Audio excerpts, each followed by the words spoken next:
त्यावेळेस भगवंत आपल्याला सर्वस्व अर्पण करत असतो. म्हणून हात राखून कुठलंच काम करायचं नसतं. हात राखून काम केलं की देव बी हात राखूनच आपल्याला कृपा करत असतो.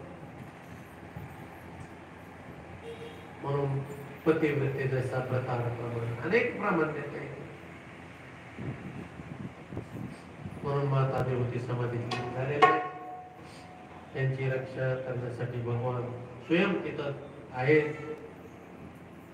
मात्र काय तीर्थाची स्थापना झालेली आहे.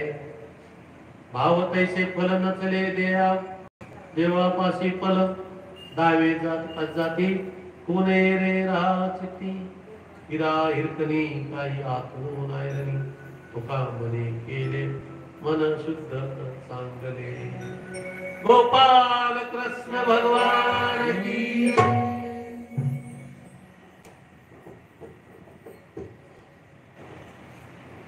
आणि अशी अवस्था झाली पाहिजे आपल्या मनाची. जिकडे पाय तिकडे पाय श्रीहरी वाचुनी तुझे नाही. जे जे पावे भूत ते ते मानीचे भगवंत. अशी अवस्था. आणि चतुर्थ स्कंदामध्ये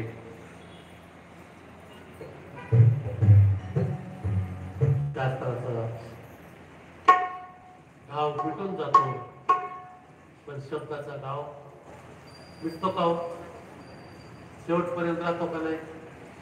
त्यात कोणी बोललेलं लय लक्षात राहतो. हा,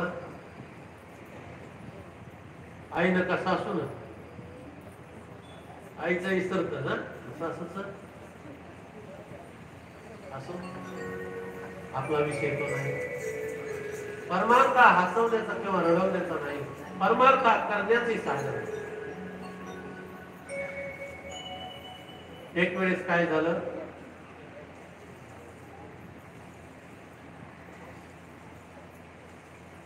सरस्वती, पार्वती आणि लक्ष्मी असे ह्याच वेळेला बसल्या होत्या आपल्या निवांत घराचं काम धंदावर करतात.